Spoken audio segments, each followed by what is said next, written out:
Hello, എല്ലാവർക്കും സുഖമാണല്ലോ അല്ലേ? ഇന്ന് നമ്മൾ കഴിഞ്ഞ ദിവസം ഒരു വീഡിയോ ഇട്ടതിൻ്റെ ബാക്കിയായിട്ടാണ് ഞാൻ ഇടുന്നത്. അതായത് കഴിഞ്ഞ ദിവസം നമ്മളൊരു വീഡിയോ ചെയ്തായിരുന്നു, മൗനം സ്വരമായി എൻ കൈക്കുമ്പിളിൽ, ആ പാട്ട് ഇട്ടിട്ടുണ്ടായിരുന്നു അല്ലേ? ആ പാട്ട് ഒരുപാട് പേരത് കണ്ടു, അത് കേട്ട് പഠിച്ചു എന്നൊക്കെ അറിഞ്ഞപ്പോൾ ഒരുപാട് സന്തോഷം കേട്ടോ. പിന്നെ ഇനി നമ്മൾ ഒരുപാട് പാട്ടുകൾ ഇടും, നിങ്ങൾ കേൾക്കണം, അതുപോലെ കേട്ട് പഠിക്കണം കേട്ടോ.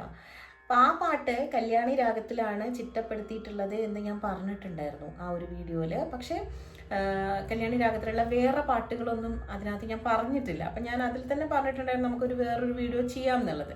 ഇന്ന് നമ്മൾ ആ ഒരു വീഡിയോ ആണ് ചെയ്യുന്നത്. പിന്നെ അതുപോലെ തന്നെ നിങ്ങൾക്ക് ചെറിയ കുറച്ച് ടിപ്സ് ഞാൻ പറഞ്ഞുതരാം നന്നായിട്ട് പാടാൻ വേണ്ടിയിട്ട് കേട്ടോ.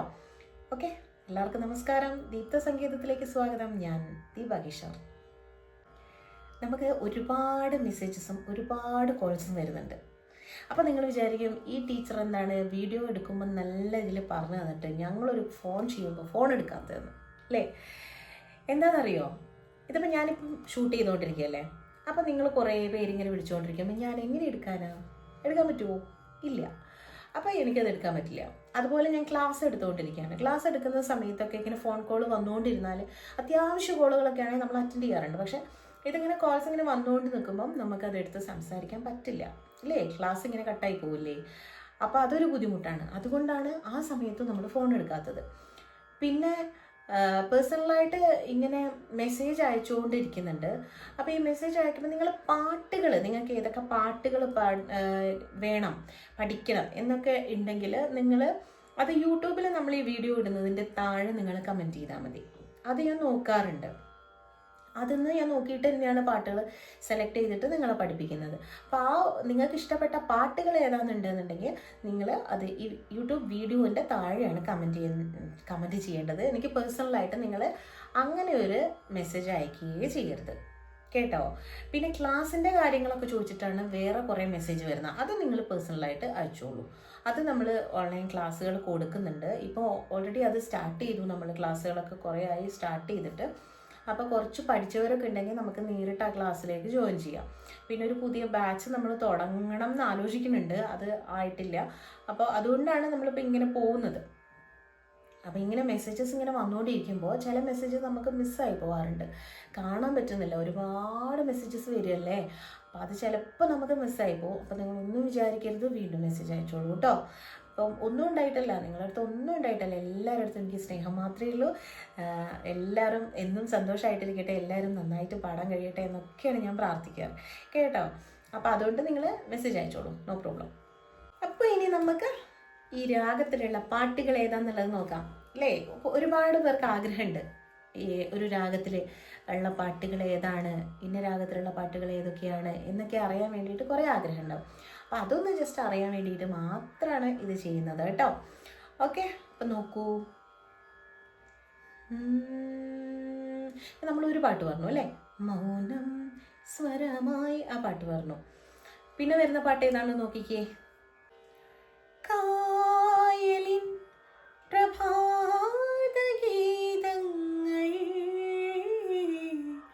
കേൾക്കുമീ തുഷാരമേഘങ്ങൾ. കായലിൻ പാട്ട് ഏതാണ്?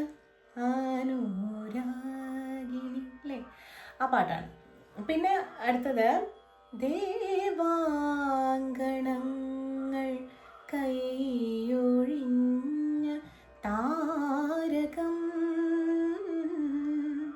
സായാഹ്ന സാനുവിൽ വിലോലമേഘമാൻ.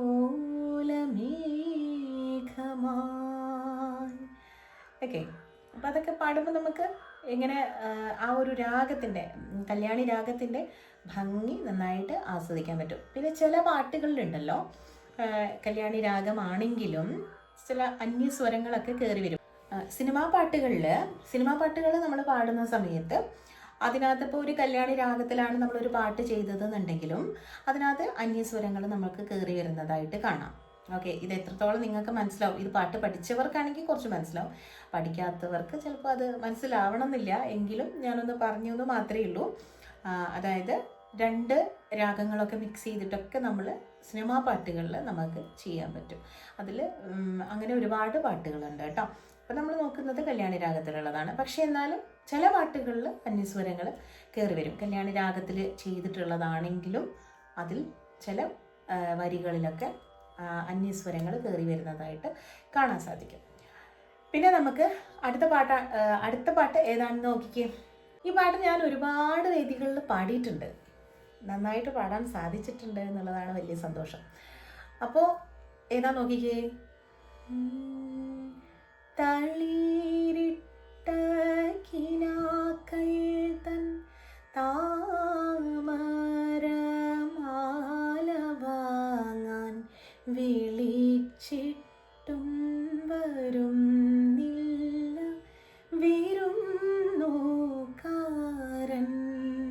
ഈ പാട്ട് ബാബുരാജ് മാഷിൻ്റെ എന്താ പറയുക, അത്രയും ഭംഗിയുള്ളൊരു പാട്ടാണ്. കേൾക്കുമ്പോൾ നമുക്ക് ഭയങ്കര സന്തോഷം തോന്നുന്നൊരു പാട്ട് തന്നെയാണ് ഈ ഒരു പാട്ട്. പിന്നെ നമ്മൾ ഇഷ്ടം എന്ന് പറഞ്ഞ ഒരു സിനിമയിൽ കാണുമ്പോൾ പറയാമോ കരളിലെ അനുരാഗം നീ ഒരു കുറിയൻ കാറ്റേ. ഈ ഒരു പാട്ട് നിങ്ങൾ കേട്ടിട്ടുണ്ടാവും അല്ലേ? അത് കല്യാണി രാഗത്തിൽ ചെയ്തിട്ടുള്ളതാണ്. അടുത്ത പാട്ട് നോക്കിക്കേ. പാതിരാ പാൽക്കടവിൽ അമ്പിളി പൂന്തോണി തുഴയാതെ തുഴയുകയായി ഏകാന്ത നക്ഷത്രം പാട്ട്. പിന്നെ പാതിമേ മറഞ്ഞതെന്തേ സൗഭാഗ്യതാരമേ.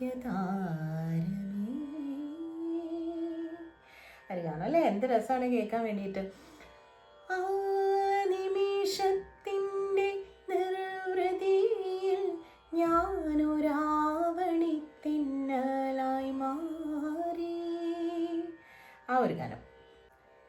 പിന്നെ മഴവിൽ കൊതുമ്പിലേറി വന്ന വെണ്ണിലാക്കിളി, ഇങ്ങനൊരു പാട്ട് അല്ലേ?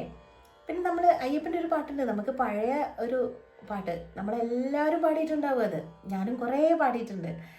മണ്ണിലും നിന്നിലും തൂണിലും തുരുമ്പിലും ദൈവമിരിക്കുന്നു, അവൻ കരുണാമയനായി കാവൽ വിളക്കായി കരളിലിരിക്കുന്നു.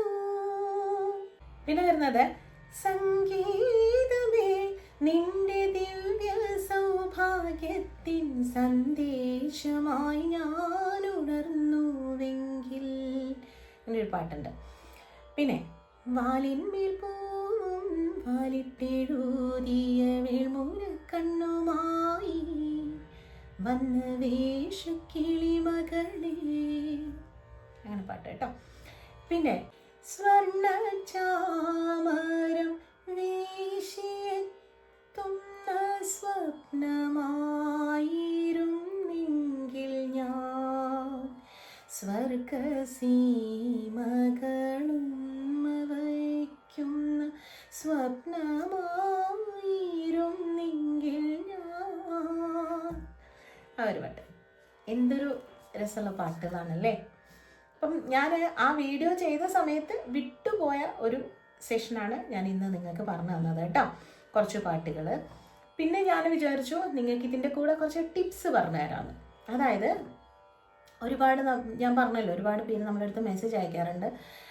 ഈ പാടുന്ന സമയത്ത് കഫം വരുന്നുണ്ട്, അല്ലെങ്കിൽ പാടുന്ന സമയത്ത് ഭയങ്കര വിറയൽ വരുന്നുണ്ട്, പാടുന്ന സമയത്ത് ഭയങ്കര ടെൻഷൻ വരുന്നുണ്ട്, ഇതൊക്കെ പറഞ്ഞിട്ട് നമ്മളടുത്ത് മെസ്സേജ് അയക്കാറുണ്ട്. പക്ഷേ ഇതൊന്നും നിങ്ങൾ ഒട്ടും പേടിക്കേണ്ട കാര്യങ്ങളൊന്നുമല്ല. ഇതൊക്കെ നമുക്ക് മാറ്റാൻ പറ്റുന്ന കാര്യങ്ങളും തന്നെയുള്ളൂ.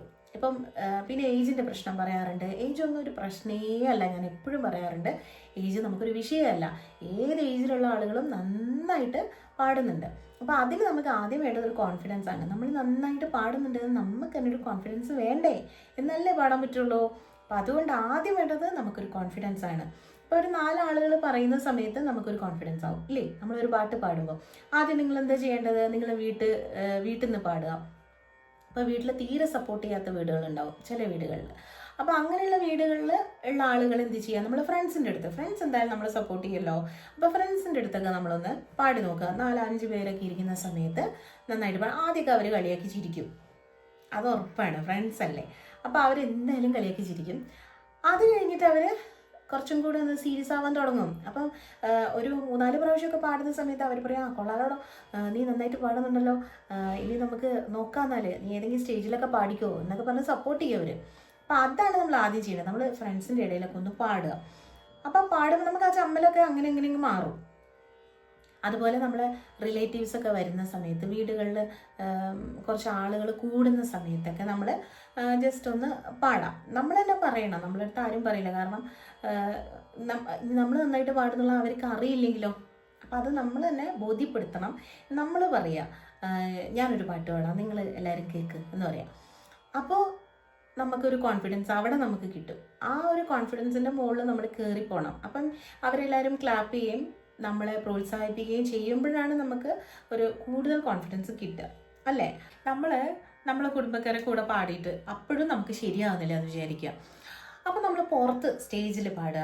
ചെറിയ ചെറിയ സ്റ്റേജുകളുണ്ടാവും, വലിയ സ്റ്റേജല്ല പറയുന്നത്, ചെറിയ സ്റ്റേജുകളുണ്ടാവും. കല്യാണങ്ങൾ, ചെറിയ ബർത്ത്ഡേ പാർട്ടികൾ, അങ്ങനെയൊക്കെ ഉണ്ടാവുമല്ലോ. അങ്ങനെയാണ് ചെറിയ ചെറിയ ഫങ്ഷൻസിൽ നമ്മൾ പാടിയിട്ട് അങ്ങനെ നമുക്ക് കുറച്ചൊരു ഇത് കിട്ടാനുണ്ട്. അപ്പോൾ മുന്നിലിരിക്കുന്ന ആളുകളൊക്കെ അവരെ ഫേസൊക്കെ ശ്രദ്ധിക്കുക. അപ്പോൾ അടിപൊളി എന്നുള്ള ഫേസൊക്കെ കണ്ടു കഴിഞ്ഞാൽ നമുക്ക് ഭയങ്കര കോൺഫിഡൻസ് ആണ് പിന്നെ പാടാൻ വേണ്ടിയിട്ട്. അപ്പം അവർ ചിരിക്കുകയാണെങ്കിൽ നമ്മൾ കുഴപ്പമില്ല. ഇവിടെ ഒരു പ്രശ്നം എന്താണെന്നറിയോ, ഈ പോസിറ്റീവ് നമ്മൾ വളരെ കുറവായിട്ടേ കാണുള്ളൂ, എല്ലാം കാണുക നെഗറ്റീവാണ്. ഒരാൾ അപ്പുറത്ത് നിന്ന് നന്നായിട്ട് പാട്ട് ആസ്വദിക്കുന്നത് ചിലപ്പോൾ നമ്മൾ കാണില്ല, ഇപ്പുറത്തിട്ട് വെറുതെ ഒരുത്തനെ ഇരുന്നിട്ട് ഇങ്ങനെ ചിരിക്കുന്നുണ്ടാവും, പാടാനൊന്നും അറിയില്ല, വെറുതെ ചിരിക്കുകയാണ്. അപ്പം അതാണ് നമുക്ക് ക്ലിക്കാവുക. അത് നമ്മൾ മൈൻഡേ ചെയ്യരുത്, അത് നമുക്ക് ആവശ്യമില്ലാത്തതാണ്, അത് നമ്മൾ ശ്രദ്ധിക്കുക വേണ്ട. അപ്പുറത്തിരുന്ന് ആസ്വദിക്കുന്ന ആളുണ്ടല്ലോ, അവരെ നമുക്ക് ആവശ്യമുള്ളൂ. അപ്പം അവരെ മാത്രം നോക്കിയിട്ട് നന്നായിട്ട് നല്ല കോൺഫിഡൻ്റ് ആയിട്ട് നമ്മൾ പാടുക. അപ്പം നമ്മളെ സപ്പോർട്ട് ചെയ്യുന്ന ആളുകളെ മാത്രമേ നമ്മൾ പാടുന്ന സമയത്ത് ശ്രദ്ധിക്കാൻ പാടുള്ളൂ, കേട്ടോ. അപ്പം അത് നിങ്ങൾ ശ്രദ്ധിക്കുക. ഒരു സ്റ്റേജിൽ പാടുന്ന സമയത്താണെങ്കിൽ എവിടെയായാലും പാടുന്ന സമയത്ത് നമ്മളെ സപ്പോർട്ട് ചെയ്യുന്ന അവരെ കണ്ണുകളിലുണ്ടാവും, അല്ലെങ്കിൽ അവരെ ഫേസിലുണ്ടാവും നമ്മളെ സപ്പോർട്ട് ചെയ്യുന്നത്. അപ്പം അവരെ മാത്രം ശ്രദ്ധിച്ച് പാടി നോക്കൂ, നന്നായിട്ട് നമുക്ക് അവിടെ പാടാൻ പറ്റും. പിന്നെ ആദ്യം തന്നെ സ്റ്റേജിൽ പാടുമ്പോൾ നമുക്ക് വലിയ പ്രതീക്ഷ ഒന്നും വെച്ചിട്ട് നമ്മൾ പോകരുത്. ഹോ ഹോ ഹോ ഇതൊന്നും ഉണ്ടാവില്ല ചിലപ്പോൾ കാണുന്ന ആളുകളെടുത്ത്. അപ്പോൾ അത് പാടി കഴിഞ്ഞ് നമുക്കൊരു 3-4 സ്റ്റേജ് അല്ലെങ്കിൽ 5-6 സ്റ്റേജ് ഇങ്ങനെ സ്റ്റേജുകളിൽ കയറി പാടി നമുക്കൊരു എന്താ പറയുക, ഒരു കോൺഫിഡൻറ്റ് കിട്ടാനുണ്ട്, കേട്ടോ. അത് കിട്ടണമെങ്കിൽ കുറച്ച് സമയം എടുക്കും. 1-2 സ്റ്റേജിൽ പാടുമ്പോഴേക്കും നമുക്ക് കുറച്ചൊന്ന് റെഡിയാവും. 3-ാമത്തെ സ്റ്റേജിൽ പാടുമ്പോഴത്തേക്കും കുറച്ചും കൂടിയാവും. അതേപോലെ തന്നെ ഈ വിറയ്ക്കുക എന്ന് പറയുന്നത്, വിറയ്ക്കുന്നത് അതുകൊണ്ടാണ്, നമുക്ക് കയറുമ്പോൾ നമ്മൾ വിചാരിക്കുക എനിക്ക് പേടിയൊന്നുമില്ല, ഇന്ന് ഓക്കെയാണ്, ഞാൻ ഇന്ന് സെറ്റാണ്, പാടാം, അടിപൊളിയായിട്ട് ചെയ്യാം എന്നൊക്കെ വിചാരിച്ചിട്ടാണ് സ്റ്റേജിൻ്റെ മുകളിൽ കയറുക. സ്റ്റേജിൻ്റെ മുകളിൽ കയറി കഴിയുമ്പോഴേക്കും തുടങ്ങും വിറയ്ക്കാൻ. അപ്പോൾ അതെന്താണെന്നറിയോ, അത് നമ്മൾ ഉള്ളിൻ്റെ ഉള്ളിൽ ഒരു പേടി ഉള്ളതുകൊണ്ട് മാത്രമാണ് അങ്ങനെ വരുന്നത്. ആ പേടി നമ്മൾ ഇല്ലാതാക്കണം. നമ്മൾ പറയുക എനിക്ക് പേടിയൊന്നുമില്ല, പക്ഷെ എന്തോ വിറയ്ക്കുന്നുണ്ട്, അത് വെറുതെയാണ്. നമുക്ക് ഉള്ളിൻ്റെ ഉള്ളിലൊരു ഭയം ഉള്ളത് കൊണ്ട് മാത്രമാണ് നമുക്ക് എന്ത് വരുന്നത്, ആ വിറയിൽ വരുന്നത്, അല്ലേ? ആണ്. അപ്പോൾ ആ വിറയിൽ നമ്മൾ ഇല്ലാതാക്കണമെങ്കിൽ നമ്മൾ ഓരോ സ്റ്റേജുകളും കയറി കയറി കയറി കയറി നമ്മളതൊരു പരിചയമാണ്. നമുക്ക് ആളുകളായിട്ട് നമുക്ക് അത്രയും ഒരു പരിചയം വരണം. നമുക്കിങ്ങനെ ചെയ്ത് ചെയ്ത് ചെയ്ത് അത്രയും ഇത് വരണം നമുക്ക്. അപ്പോഴാണ് ആ വിറയിൽ നമുക്ക് നിൽക്കുള്ളൂ.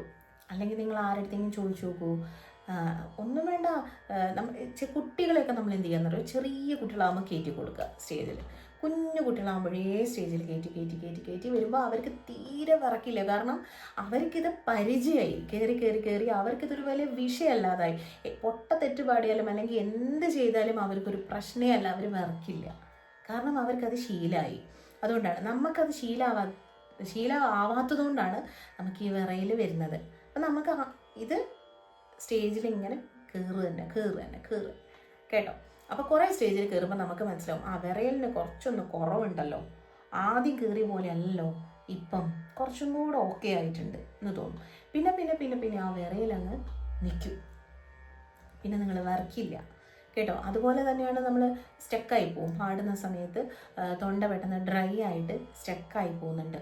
അതൊക്കെ ഈ ഒരു പേടി കൊണ്ട്, ഉള്ളിലുള്ള ഒരു ഭയം കൊണ്ടുമാണ്, ടെൻഷനെ കൊണ്ടുമാണ് അങ്ങനെ വരുന്നത്. എന്തുകൊണ്ട് നമ്മൾ വീട്ടിൽ നിന്ന് പാടുമ്പം സ്റ്റക്കായി പോകുന്നില്ല? സ്റ്റേജിൽ പാടുമ്പോഴല്ലേ അങ്ങനെ സ്റ്റക്കായി പോകുന്നത്. അപ്പോൾ വീട്ടിൽ നിന്ന് നമ്മൾ കൂളായിട്ട് പാടുകയാണ് അല്ലേ, നമുക്ക് ആരെയും പേടിക്കാനില്ല, തെറ്റിയാലും കുഴപ്പമില്ല, ഒന്നുമില്ല, നമ്മൾ റിലാക്സ് ചെയ്തിട്ട് പാടുകയാണ്. അപ്പോൾ അതുകൊണ്ടാണ് വീട്ടിൽ നിന്ന് പാടുമ്പോൾ നമുക്ക് ഈ പ്രശ്നങ്ങളൊന്നുമില്ലാത്ത, വിറക്കില്ല, അതുപോലെ സ്റ്റക്കായി പോകുന്നില്ല, ഒന്നും ചെയ്യുന്നില്ല. അതുപോലെ നമുക്ക് സ്റ്റേജിലായി കിട്ടണമെങ്കിൽ നമ്മൾ സ്റ്റേജുകളിൽ കയറി കയറി കയറി കയറി നമുക്ക് പരിചയമാവണം. അപ്പോൾ നമുക്ക് സ്റ്റേജ് ഒരു വിഷയമല്ലാതാവും. നമ്മൾ വീട്ടിൽ നിന്ന് പാടുന്ന പോലെ അതേ ഫീൽഡ് നമ്മൾ സ്റ്റേജിലും പാടും. അങ്ങനെ നമുക്കത് മാറ്റിയെടുക്കാൻ പറ്റുള്ളൂ. വല്ലപ്പോഴും നമ്മൾ സ്റ്റേജ് കയറുമ്പോഴാണ് എന്ത് വരുന്നത്, ഈ വിറയലും അതേപോലെ തൊണ്ട ഡ്രൈ ആവുകയൊക്കെ ചെയ്യുന്നത്.